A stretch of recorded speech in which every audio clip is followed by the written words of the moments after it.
Hey there, beautiful bride. I'm Jillian Rosich Kendrick, founder of My Best Wedding and MyWeddingPlanningCourse.com. Welcome to this episode of Wedding Wednesday, where every Wednesday, right here on Facebook Live, I host a Facebook Live. I host Wedding Wednesday, where you can ask your questions, get ideas, ask anything that you need help with. And we just have an awesome conversation and a really fun time talking about wedding planning and getting ideas from one another. And if there's anything that you need help with, whether you're watching right now live or you watch at a later date, feel free to comment below, share this out with friends, coworkers, colleagues, cousins, or anybody else that you think could benefit from getting some wedding planning advice. So I hope you are having a fantastic week and a wonderful Wedding Wednesday, and I'm super excited to talk to you today about how to choose a DJ. So a DJ, as you know, really sets the tone for what kind of an event that you're going to be hosting in your wedding. And one of my brides actually wrote in and asked me, hey, on the next Wedding Wednesday, can you talk about how to choose a DJ? So on that note, if there's anything that you have a question about or need help with, or just kind of need some advice or someone to kind of spring ideas off of, feel free to message me and pick my brain, and I'll be happy to include your subject on one of the next Facebook Lives for Wedding Wednesday. So in terms of how to pick a DJ, the very first thing and most important thing is the fact that the DJ is, without a doubt, the tone setter of the wedding. If you are going to have a wedding that is super casual, then you want your DJ to kind of represent that. If you want your wedding ceremony or reception rather to be a total party atmosphere, your DJ has to represent that. If you want, more of an elegant feel, your DJ has to represent that. If you want more of like a backyard wedding kind of feel, your DJ has to represent that. So like whatever theme you're going for, whatever feeling you want to invoke in your wedding, or whatever it is that you're trying to do with your wedding, your DJ really is the foremost representation of that, second only to your venue. Obviously, your venue is going to dictate what kind of a wedding you have, whether it's, afternoon tea sort of feeling, or you're having like an elegant sit-down dinner, whatever that feeling it is that you're trying to invoke, the DJ really is second only to the venue in terms of actually like representing and materializing that vision and making it happen, making it to come to fruition. So the DJ is super important in terms of representing who you are as a couple and the kind of party that you want to have. A good way to kind of figure that out, because you're gonna everybody thinks of DJing as that thing where you everybody's a DJ, everybody, everyone who's a DJ kind of like knows how to mix music, knows like what the most popular songs are or whatever, and that's absolutely true. But the problem is, what most people don't realize is that a DJ puts their personality into whatever it is that they're DJing. So someone with a personality who's like more reserved and quiet and isn't necessarily like super bubbly, you don't necessarily want like a quiet, reserved personality to DJ your wedding that you want to be like the party of the century. Or you don't want to hire someone as a DJ who's like super bubbly and, crazy, like fun and outgoing and energetic, if you're gonna have like a really elegant, very formal, sit down, like 9-course sit down dinner type of a wedding. You don't necessarily want somebody who's bubbly and super energetic and, wants to raise the roof or whatever the case may be. So think about that in terms of, when you're going to look for DJs, you absolutely have to get the personality down just as much as what kind of music they're going to play, what they're looking for. And I actually went through probably 3 or 4 DJs before I actually found the DJ that ended up being the DJ for my wedding, just because you know, I would find someone who was good, who was like highly recommended by my florist, recommended by my photographer. I even asked my photographer, I was like, who would you recommend for a DJ? Because I don't really know anybody in the area. And she goes, this girl, you know, this girl at this company, you want her. She's awesome. And she was great. Like, her website was great. She was a good price. She seemed super fun. All the videos that were on her website of like other weddings that she had DJ'd were fantastic. And I was so excited to talk to this girl. And then I get on the phone with her, and she's just this like crazy, bubbly, like da da da da, like bouncing off the walls personality, and that just wasn't me, and it just wasn't like what I was looking for in the personality of my wedding. And not that there's anything wrong with one personality or another, or one feeling for a wedding or another.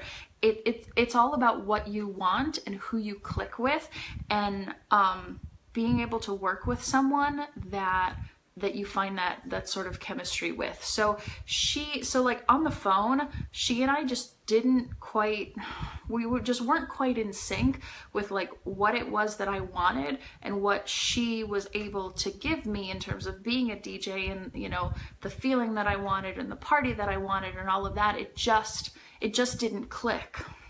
And then on top of that, she was using like some like high pressure sales tactics that I didn't particularly care for. And as someone who's in business and I own a business, it was like really, really difficult for me to like go through this experience. And eventually I just had to tell her honestly, like, look, this is just not gonna work out for me. You know, our personalities just aren't clicking. I don't appreciate the high pressure sales, so I'm really sorry, but I'm gonna have to give away the date, and I'll find somebody else. But I ended up finding an amazing DJ, and I was super happy with them. So you really want to look for somebody who's going to match your personality type and who you can work with, and not just match your personality necessarily, because I mean, you want that, you want to be able to work with them and you know, for you to explain one thing and then them to really understand what it is that you're looking for. But you want to make sure that you're finding a DJ whose personality and whose energy and what they give out into the world matches the kind of party that you're looking for and the kind of event that you're trying to host. Like I said before, if you're trying to have like a laid back like afternoon tea type of wedding, you're not necessarily going to go for like the DJ who like only plays 80s music or something like that, right? Another thing in terms of what to play, you want to, each DJ should have some kind of formal way to walk you through what kind of music it is that they're going to play. And if they don't have a formal way of doing that, they probably haven't been a wedding DJ very, very long, and you may or may not want to necessarily work with them if they really don't know, what it is that that you like and that you need. And they don't have like a process that you can follow in order to achieve that, in order to create that feeling, to find the perfect music for your wedding day, right? So think about it in terms of genres. So if you break down music genres, there's basically there's classical, there's country music, there's 80s music, there's hard rock, there's hip hop, there's R&B, there's pop music, there's rap, et cetera, et cetera. Break down the music that you like in terms of genres. And if you don't know necessarily what genre the music that you like is in, you could obviously Google it.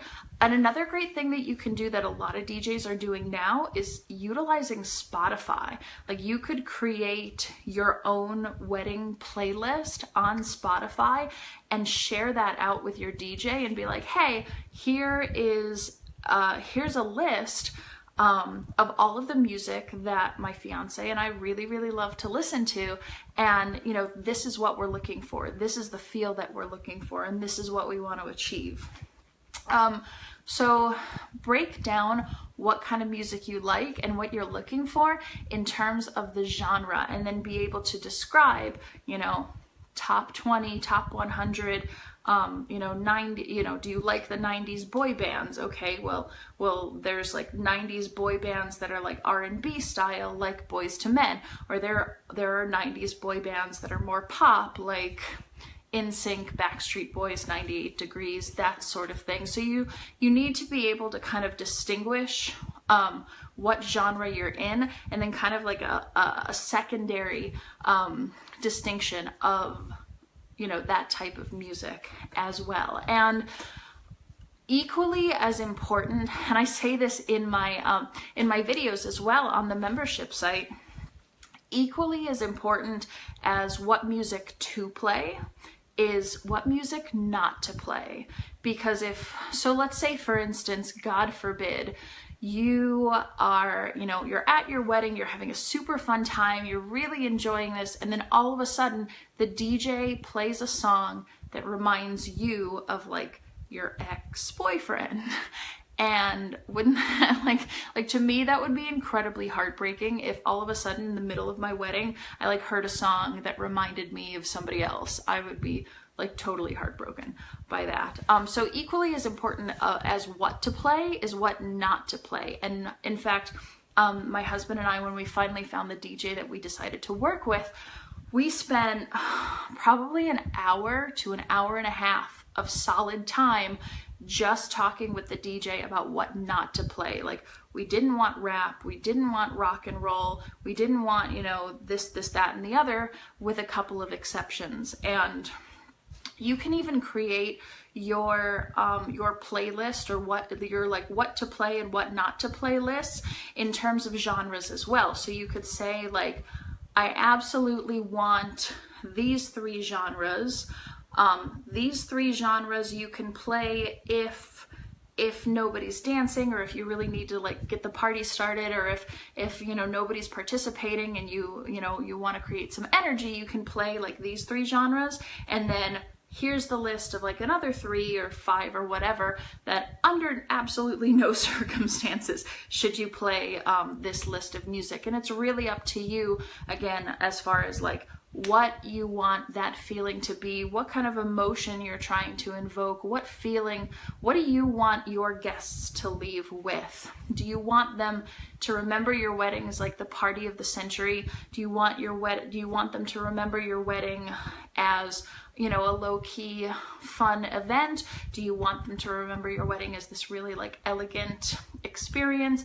And what do you want them to feel? And more importantly, what do you want to feel? How do you want to remember your wedding? Do you want it to be the party? Do you want it to be the laid back atmosphere? Do you want it to be more of like a backyard sort of thing? And then go from there in terms of like what kind of music brings up those sorts of feelings. Like, I have plenty of Pandora playlists that, you know, I have like my emo, like I'm having a sad day playlist, and I will play that Pandora station. Or I'm super jazzed up and I want to get a lot of work done, so I'll play like my Lady Gaga station. Or I'm, you know, just kind of relaxing in the swimming pool or whatever, and I'll play like my Jason Mraz, John Mayer station, or whatever it is that, like, if you can break down how you want to feel in terms of relating that to music or genre or Spotify and Pandora playlists, then you can get somewhere in terms of narrowing down what you want your wedding to feel like and to be like, and then how you translate that feeling and emotion that you want to invoke into music. So figure out your genres of music, figure out what not to play, figure out what you want to play. Another good question that people ask all the time and things to think about is, like, what do you play during cocktail hour and what do you play like during dinner? You'll want to find some kind of a genre or something, like, you know, we chose like big band music. We chose like smooth jazz kind of music because we wanted nice music to play, but we wanted it to be like really low key, no lyrics. We wanted it all instrumental so that people could talk and converse and could have a great time. And we didn't want the music to be played too loud so that people like could talk to one another during dinner and not have to like yell over the music, yell over each other, and yell over everybody else having conversations around them. So consider that as well, especially like if you're in an outside venue, your music might have to be a little louder because it's got all of those like sound reverberations and all of that sound has like farther to travel and more things to go into, whereas when you're indoors, you don't have to play the music nearly as loud because the sound has like walls to bounce off of, and the sound will carry through more walls and through buildings rather than outdoors. So think about that as well, and you can talk to your DJ about like, what do they recommend in terms of having an outdoor or indoor wedding? Has the DJ ever worked with that particular venue? And if they have, you know, what was their experience? And in terms of like sound loudness, sound quality, and you might find that DJs will have a price. Like, I didn't even think of this when we went to have our wedding. A DJ will have a standard price, let's say like $500 or $1,000 or whatever it is. They'll have a standard price that will include not only your music for like, you know, the reception or cocktail hour or ceremony or whatever, but that fee will also include microphones, like for anybody speaking or giving a toast, or your officiant talking during your wedding or anything like that. And it will also include speakers. It might include lighting. It might include, you know, an extra soundboard or less or more than that. So you want to figure out and work with your DJ to see exactly how many speakers do you need for that area of space and for your reception. So if they've worked with your venue before and they can give you an idea of you know, a speaker set up in like this corner and that corner and this corner works really well, and you don't necessarily need it in all four corners, well, then that's great. But if they've never worked with your venue, you might want to ask your venue director and see, okay, with all of the weddings that you've had in the past year, where have DJs typically set up, and what's like the best place for them in terms of placing like their speakers and microphones and all of that for like the best sound quality as well. And then always know that they are going to keep adding on. So like if you get a DJ who does your ceremony, your cocktail hour, and your reception, obviously that's a lot more time for them, so that's going to be a lot more money. If you check out their website, or you go to their Facebook page, or even if you attend like a local like wedding expo or something like that, all of these vendors will probably be there. And I actually found my wedding DJ because I went to a local expo in Orlando, and they had like a giveaway wheel that like you spin the wheel and you get a prize. And my prize ended up being free cocktail hour music, which cut like $200 some odd out of the budget that we didn't have to spend. And so there's like $200, $250 right there of like free money, which, you know, was on top of the fact that our DJ was awesome and really worked well with us. We also like got some freebies from him, which was super awesome. So don't forget about stuff like that too, that, you know, you can benefit from going to an expo and winning something and finding a DJ and getting like a discount. Or, you know, wedding vendors usually tend to all know each other and tend to all work together, or in a local area tend to have worked together at some point. And usually, sometimes they will give referral fees for, you know, people who recommend that to brides and grooms, that they use each other's well-known vendors. And so you can ask like, hey, to your photographer, do you get it, you know, do you get like a referral or anything if I go with a certain DJ or if I go with a certain florist? And maybe they can, you know, get you some kind of a deal or something like that. So look for those options as well when you're choosing your DJ. So I hope that helped and that you had an amazing day, and happy Wedding Wednesday to you. I will be right back here 7 p.m. Eastern Time every Wednesday right here on Facebook Live. Don't forget to go to the website myweddingplanningcourse.com and check out tons more videos, more content, more advice. We post a blog every other day, and there's just so much stuff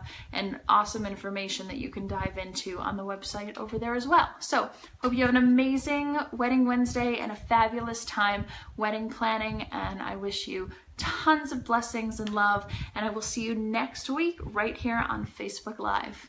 Bye guys.